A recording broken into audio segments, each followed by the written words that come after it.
Responding political pressure from Democratic leaders and progressives in Congress to extend the federal ban on evictions that expired Saturday, the Biden administration announced Monday new measures to prevent evictions, but they fell short of the full extension Democrats pushed for, with the White House officials continuing to argue they're constrained from doing more by a Supreme Court ruling.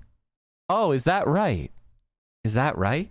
House Democrats got a $1 million check from the chairman of a massive apartment company weeks before they failed to extend the federal eviction moratorium. Democrats received $1 million from the real estate mogul just before failing on their relentless campaign to extend a lifeline to struggling renters. House Democrats Super PAC took in $1 million from the chairman of that company in June before letting the federal eviction moratorium expire. Last week, President Joe Biden's administration belatedly called on Democrats in Congress to pass legislation to extend the Centers for Disease Control Prevention's eviction ban only days before it was set to expire. The late request by Biden's press secretary Jen Psaki seems to catch Democratic people off guard. As they were getting ready to enjoy a long summer recess period, House Democrats tried to quickly pass legislation extending the moratorium by unanimous consent, a maneuver that Republicans blocked. Afterwards, the House adjourned and lawmakers started streaming out of town. House Speaker Nancy Pelosi said last Friday that Democratic leaders had only learned one day earlier that the Biden administration was counting on lawmakers to review the eviction ban via legislation. However, she claimed the next day that her colleagues had led a relentless campaign to extend the moratorium, blaming Republicans for its failure.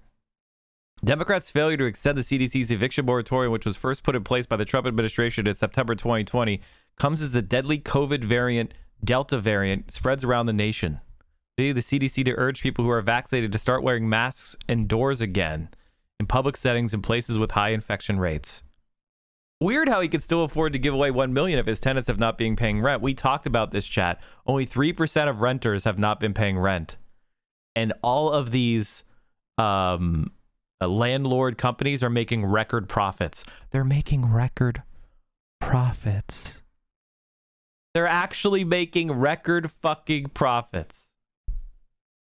And then the Democrats that are actually trying to get things done, this is what they get.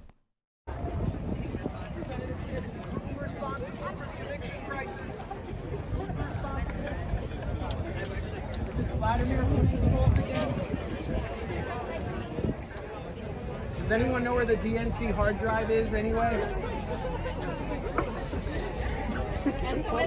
All you talk about is Putin and Russia raising the military. Past 2 nights spent on housing for Americans. How about Venezuela, which builds free housing for its people? You support sanctions to destroy their housing program for their people. You support every war. What are you doing here, pretending to be on Jesse Jackson's side when Jesse Jackson has stood against all the wars? That's what it is. He stood against the war. Challenger. You should be challenged from the left. Jesse Jackson stood against the U.S. war on Cuba that you supported. Literally voted for president and he won.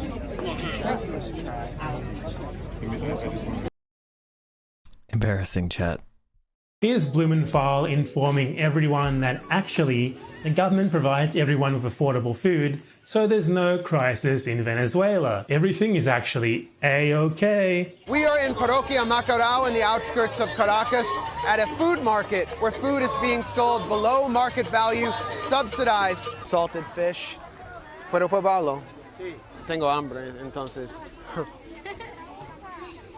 It's pretty good. It's really good. You see that, folks? It tastes really good. There's no problems here at all. And here we have ground up chicken made in Venezuela, which is being sold for about $1.25. Okay, so that's about 300 grams of processed chicken being sold for $1.25. It's being presented as if it's affordable. Is it? Well, since last year, the minimum wage in Venezuela was $16 a month. No, it's not. But of course the viewer isn't being presented with this information, because Max Blumenthal isn't here to inform the audience, he's here to advance the idea that there's no crisis in Venezuela. Everything is just totally fine. And in his quest to present Venezuela as perfect, he even gets distracted by the scenery. And also what you can see are train tracks, because there's an actual metro system in Caracas that services this community. The infrastructure is actually pretty decent. Look, they even have trains here. Who would have thought, right? Trains in Latin America? Incredible. Nice one, Max. That surely is an incredibly advanced city where everything is totally fine, unlike what the narrative tells us. This is the bread stand. It's really cheap. So it's being sold, the large breads are being sold for 2,000 bolivares, which is less than $1 for all that bread. Less than $1 for all that bread. You hear that? There's so much bread. Just 1/16 of your monthly salary. There is no crisis here at all.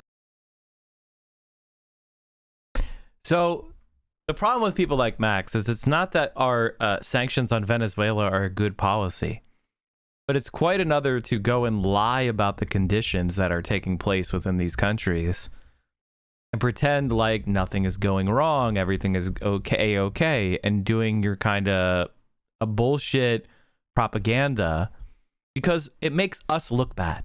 It makes the left look dumb. It makes the left look dishonest. We're able to say, hey, these are the problems in Venezuela, because if you deny the problems, you're never going to get to a solution. And it doesn't help us to go out there and lie about the conditions. It doesn't help create a better world if you're covering up all the crimes and all the misfortunes that exist out there.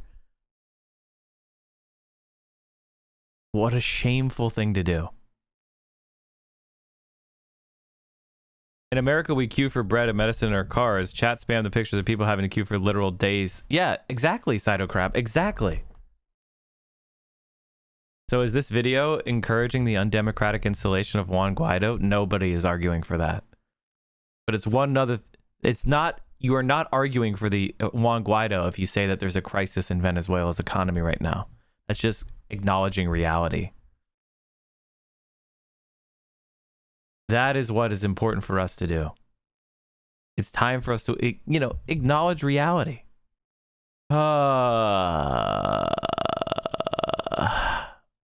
You're not helping Venezuelans by lying about the conditions there. We do politics here every morning starting at 10 a.m. 10 a.m. Eastern, 7 a.m. Pacific. You can watch us here on Twitch. We're the morning guy. The morning politics guy. Politics Frogs in every single day, same time, 10 a.m., day in, day out. And we carry you through your morning and early afternoon politics needs. And if you need more, Mike from PA, we have a YouTube channel. We talked about suburbs, the My Pillow guy, Ted Cruz. We talked about DSA. Amazing. Making fun of Tim Pool. Amazing. Look at all of these amazing videos. Get in there, watch them.